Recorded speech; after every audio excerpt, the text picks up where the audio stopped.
Amos chapitre 7. Nous commençons au verset 1. Le Seigneur, l'Éternel, m'envoya cette vision. Voici, il formait des sauterelles au moment où le regain commençait à boire. C'était le regain après la coupe du roi. Et comme elle dévorait entièrement l'herbe de la terre, j'ai dit, Seigneur Éternel, pardonne donc. Comment Jacob subsistera-t-il, car il est si faible? L'Éternel se repentit de cela, cela n'arrivera pas, dit l'Éternel. Le Seigneur l'Éternel m'envoya cette vision. Voici, le Seigneur l'Éternel proclamait le châtiment par le feu, et le feu dévorait le grand abîme et dévorait le champ. J'ai dit, Seigneur Éternel, arrête donc. Comment Jacob subsistera-t-il, car il est si faible? L'Éternel se repentit de cela. Cela non plus n'arrivera pas, dit le Seigneur l'Éternel. Amen. Je voudrais qu'on comprenne bien un message à l'intérieur. I want us to listen carefully to the message inside the text. Pourquoi est-ce que l'Éternel veut détruire son peuple? Why does the Lord want to destroy his people? Parce que son peuple a péché contre lui. Because his people have sinned against him. Et quand l'Éternel se repent-il de détruire le peuple? Why does he want to destroy the people? Parce que le peuple se sont repentis. The people repent and don't want to destroy them anymore. C'est pourquoi je dis aux enfants de Dieu, le service de Dieu, c'est la repentance. So what then the children of God, the servant of God is repentance. Le service de Dieu, c'est la sanctification. The servant of God is repent. Vous ne vous repentez pas, vous mourrez dans vos péchés. If you don't repent, you die in your sins. La repentance abaisse le cœur de Dieu.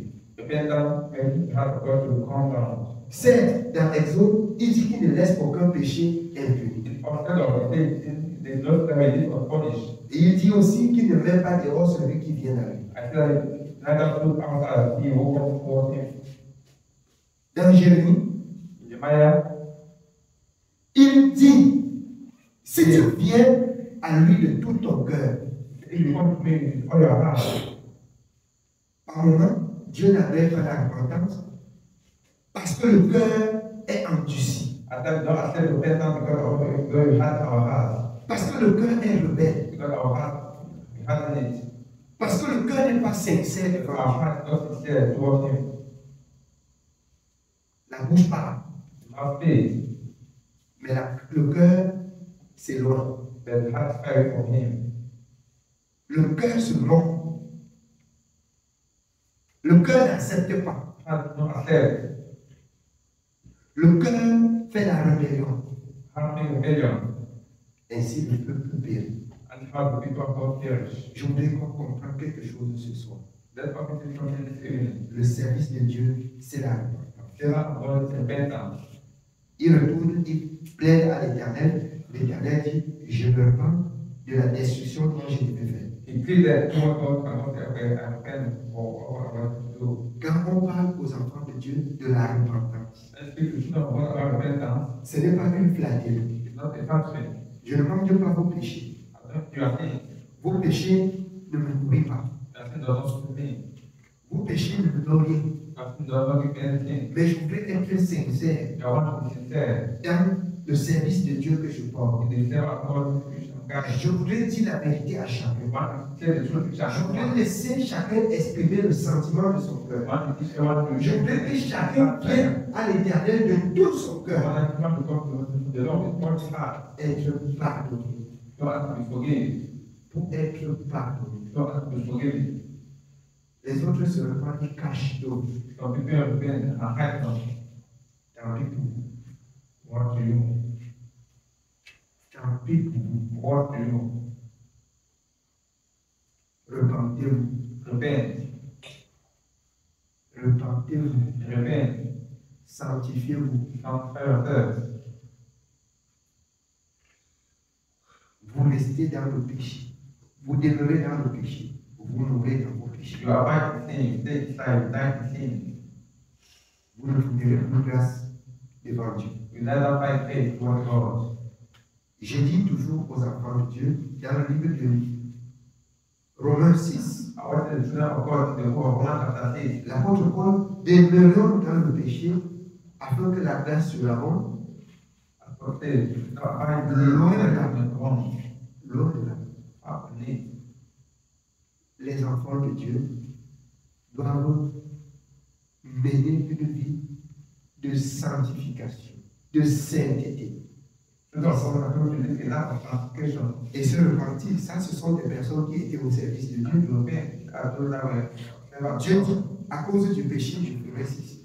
Il lève les mains, il pleure. Dieu se répand, il mal, il a juré, versé.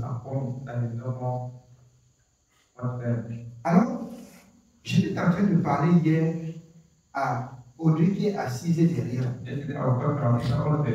Alors, avant que tu ne tombes, je t'ai parlé de la part de Dieu. Et même à notre bien-aimé, j'avais posé la question 2 fois à l'école.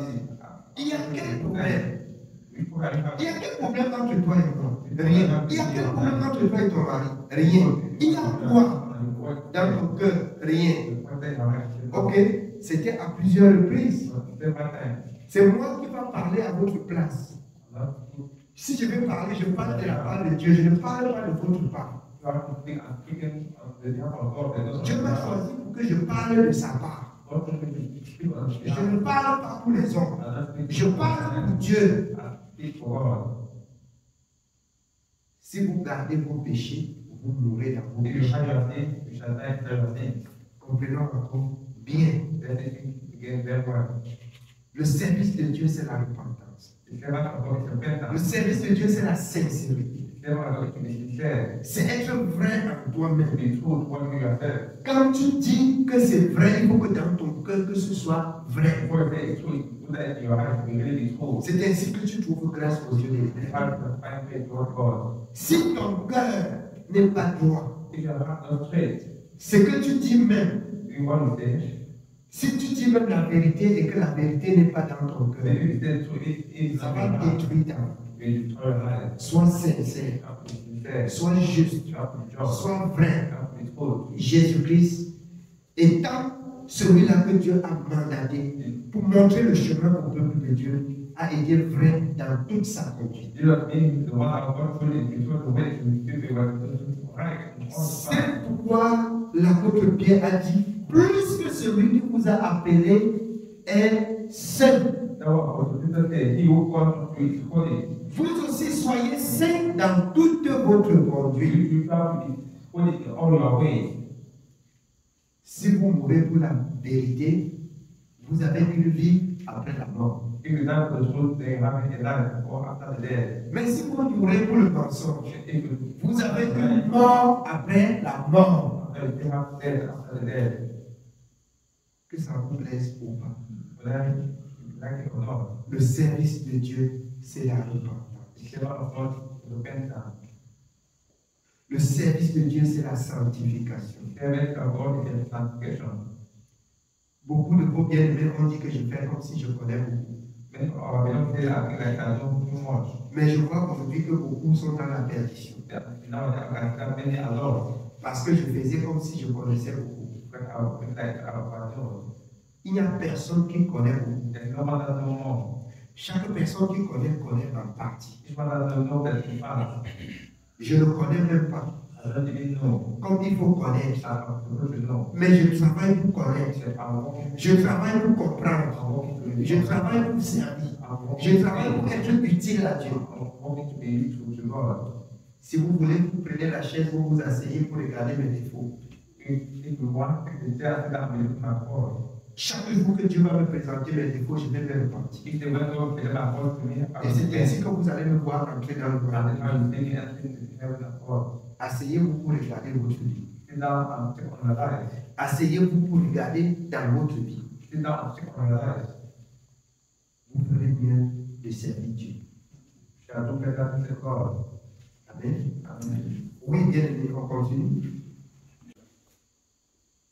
Nous continuons au verset 7. Verse 7. Il m'envoya cette vision.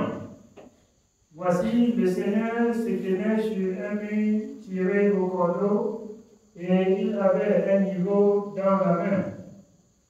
L'Éternel me dit, que vois-tu, Amos? Je répondis, un niveau. Et le Seigneur dit, je mettrai le niveau au milieu de mon peuple d'Israël, je ne lui pardonnerai plus. Écoutez très bien. Je mettrai le niveau au milieu de mon peuple d'Israël et je ne lui pardonnerai plus. Voici le niveau. Voici le niveau. Le niveau, c'est la parole. Le niveau, c'est la parole. Alors, bien aimé, afin que nous comprenions, Osée 4:6. Dieu a donné la parole. Le peuple laisse la parole et meurt. Pourquoi? Parce qu'ils n'ont pas disposé le temps pour écouter, pour entendre Dieu, pour servir Dieu selon sa parole. Le niveau, c'est dans la parole. Chaque personne qui doit prendre la parole pour niveau et qui ne va pas déborder le niveau, c'est reçu la protection du Très-Haut. Il va demeurer sur la protection du Très-Haut. Mais celui qui va déborder le niveau, c'est celui que l'Éternel va vomir. Il dit, je mettrai le niveau et je ne pardonnerai plus. Je vais vous dire, il parlait du niveau dans la loi. Ça, c'était la prophétie. Le niveau n'était pas encore tendu. Les limites n'avaient pas été encore données. C'est Jésus-Christ qui est venu donner les limites. Les limites auxquelles personne ne va plus déborder. Et c'est dans cette limite que Dieu juge et il condamne. Alors, bien aimé, les limites, vous débordez les limites, vous mourrez dans le péché. Les limites ont déjà été données en Jésus-Christ. La loi parlait de ce qui devait arriver. Il dit bien, je mettrai, vous qui avez fait français, je pense que c'est bon français. Les limites ont déjà été données. Et tous ceux qui débordent les limites sont frappés. La loi, quand vous rentrez dans Galate, a été une pédagogue pour arriver sur Christ, qui est la limite. La loi a été une pédagogue pour arriver sur Christ. Arriver sur Christ maintenant, c'est la faute, c'est la limite.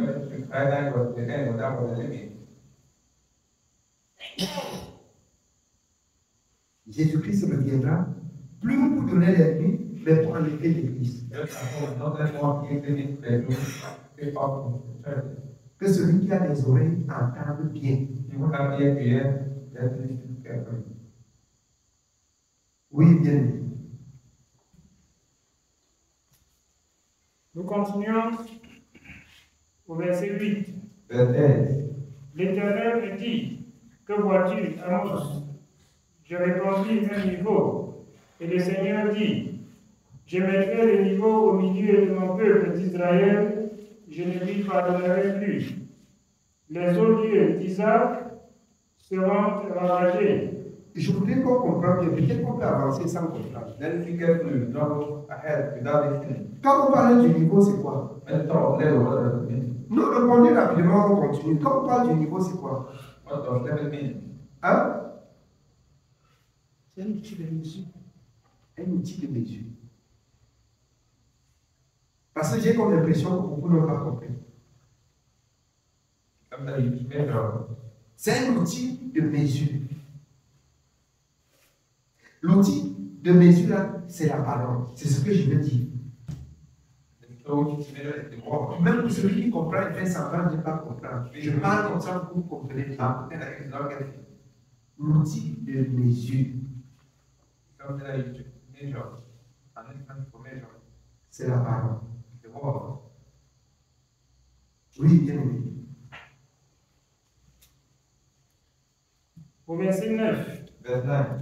Les olieux d'Isaac seront ravagés, les sanctuaires d'Israël seront détruits, et je me lèverai contre la maison de Jéroboam avec l'épée.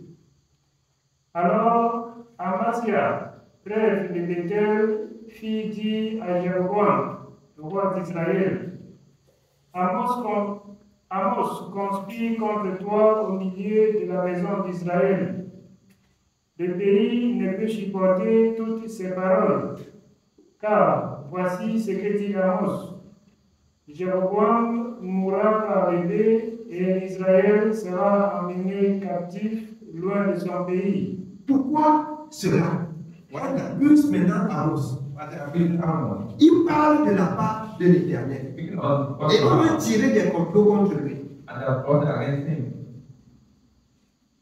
C'est pas ça?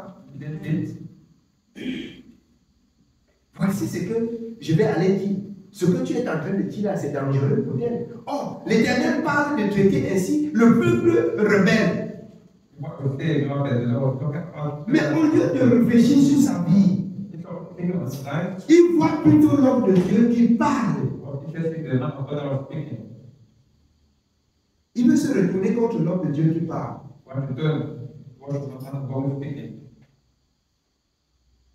C'est très dangereux.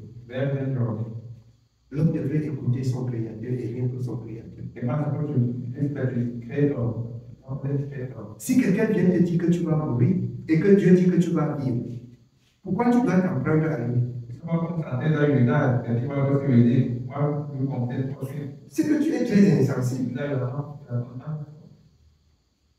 J'ai été malade, beaucoup ont dit que je vais mourir.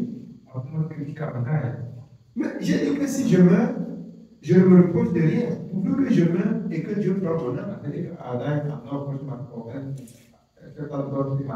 Donc aujourd'hui, si je vis, je dois vivre pour Jésus. Je n'ai pas besoin de m'en prendre à ceux-là qui disaient je vais mourir. C'est très inutile pour moi. Ça ne va me servir à rien.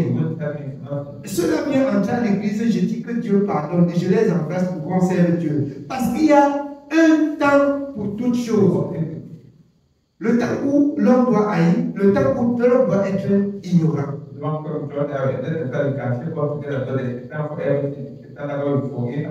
Mais si nous n'avons pas compris comme ça, c'est que nous ne sommes pas au service de Dieu. C'est que nous ne sommes pas au service de Dieu. Si quelqu'un me hait pendant longtemps et que je trouve qu'il s'est repenti pour servir Dieu sincèrement, j'embrasse mon frère, j'embrasse ma soeur. Je vois seulement que Dieu a éloigné l'œuvre du diable.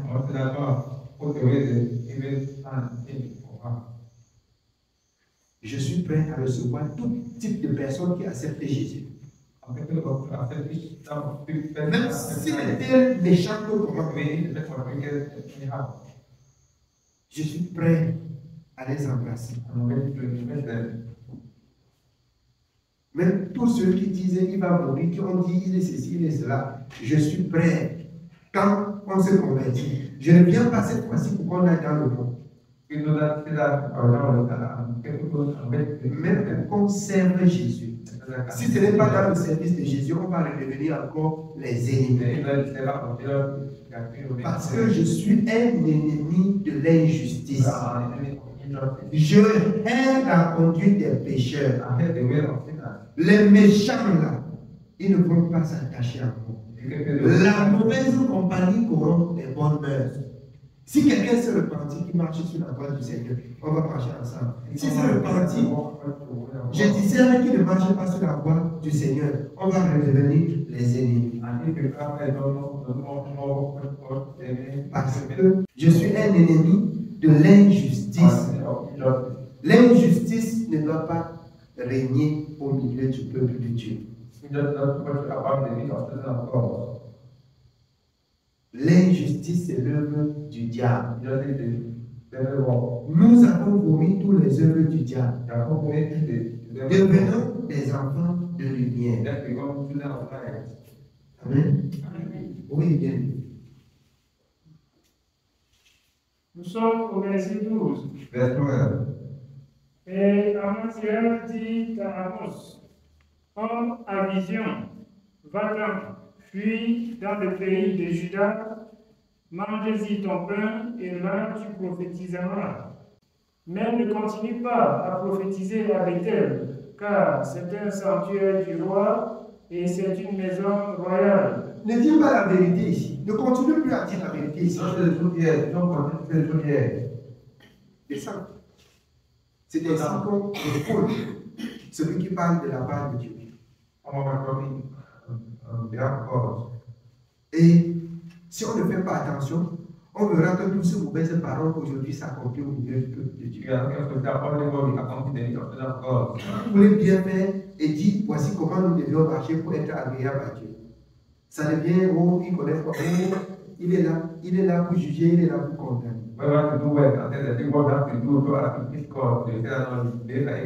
Si je condamne, je ne condamne pas les hommes, je condamne l'œuvre du diable. Je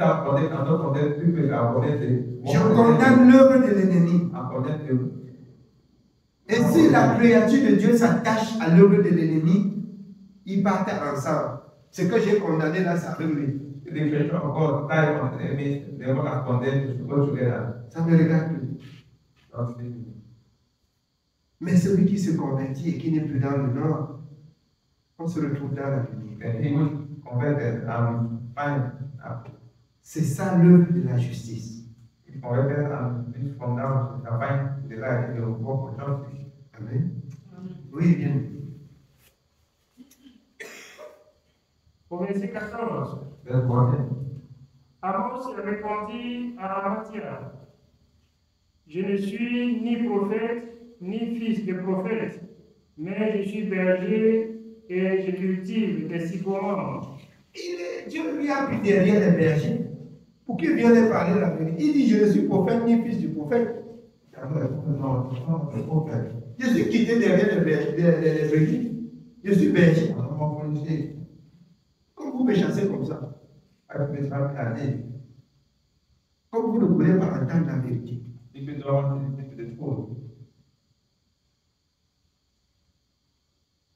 Aujourd'hui, il y a encore tous ces pharisiens à l'église. Quand la parole de Dieu fait mal dans le cœur, on regarde les qualités de celui qui parle.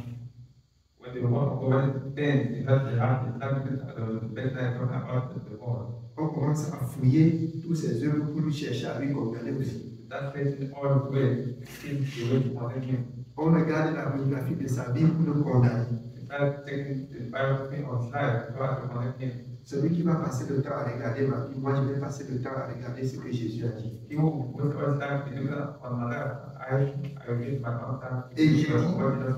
Et je dis encore, là où il va me faire connaître que je suis dans le mal, je ne veux pas. Certainement là où il va me pardonner, c'est là où vous allez rester. Pour regarder mon mal pendant que je ne suis plus là. Le service de Dieu, c'est la sanctification. Le service de Dieu, c'est la sainteté. Oui, bien. Continuons au verset 15. L'Éternel m'a pris derrière les troupeaux et l'Éternel m'a dit, va, prophétise à mon peuple d'Israël. Écoute maintenant la parole de l'Éternel, toi qui dis, ne prophétise pas contre Israël, et ne parle pas contre la maison d'Isaac. Écoute bien maintenant. Toi qui dis que ne parle plus. You would have no more talk. Oui, bien aimé. À cause de cela, voici ce que dit l'Éternel. Ta femme se prostituera dans la ville, tes fils et tes filles tomberont par l'épée. Écoutez très bien. Quand on est rebelle à la parole de Dieu, la conséquence joue même sur les enfants. When we are rebel, the word comes. Les enfants en payent le prix. Children pay the price. The word Écoutez comes. maintenant, vous qui dites que vous ne voulez plus écouter. Listen carefully. You who say that you don't know what to say. Vos enfants vont être des prostituées. Your children become prostitutes. C'est la parole de Dieu. It's the word of God. Oui, bien aimé. Verset 17. Verse 17. À cause de cela, voici ce que dit l'Éternel. Ta femme se prostituera dans la ville, tes fils et tes filles tomberont par l'épée, ton champ sera partagé au cordeau, et toi, tu mourras sur une terre impure, et Israël sera emmené captif loin de son pays. Amen. Amen. Chapitre suivant. Next chapter. Nous Chapter 8. continuons au chapitre 8, verset 1. Le Seigneur, l'Éternel, m'envoya cette vision. Voici, c'est une corbeille de fruits. Il dit, que vois-tu, Amos? Je répondis, une corbeille de fruits, et l'Éternel me dit, la fin est venue pour mon peuple d'Israël. Je ne lui parlerai plus. En ces jours-là, les chants du palais seront des gémissements, dit le Seigneur l'Éternel. On jettera partout en silence une multitude de cadavres. Écoutez ceci, vous qui dévorez les indigents et qui ruinez les malheureux du pays. Vous dites, quand la nouvelle lune sera-t-elle passée, afin que nous vendions du blé? Quand finira le sabbat, afin que nous ouvrions les greniers? Nous diminuerons les phares, nous augmenterons le prix, nous falsifierons les balances pour tromper. Puis nous achèterons les misérables pour de l'argent et le pauvre pour une paire de souliers. Alors, la parole de Dieu dit qu'ils réfléchissent seulement sur ce qu'ils vont gagner. What is the blessing of God to begin? Puisque l'injustice remplit le cœur, But you don't have to put your heart. celui qui va à la balance réfléchit comment il va réduire pour tromper les gens. It doesn't come the way you think how you make you teach people. C'est la vie d'aujourd'hui. Celui qui va en arracher voit comment il va couper la boîte jusqu'à joindre, on ne voit pas. Nowadays, there's one thing I don't Quand vous voyez qu'on marche comme know. ça, c'est la malédiction. What kind of curse? C'est la malédiction. Curse. On voit comment on va couper, on va tailler, on va dîner, on va gagner. You have to get more. Alors que on laisse ce qu'il faut gagner. I mean, what that what you get, the world. La parole de Dieu. What C'est ce qu'il faut gagner. is what you get. Amen. Amen. Je ne veux pas beaucoup vous retenir. On arrête comme ça ce soir. Que Dieu soit béni. I want to prolong that. What I need.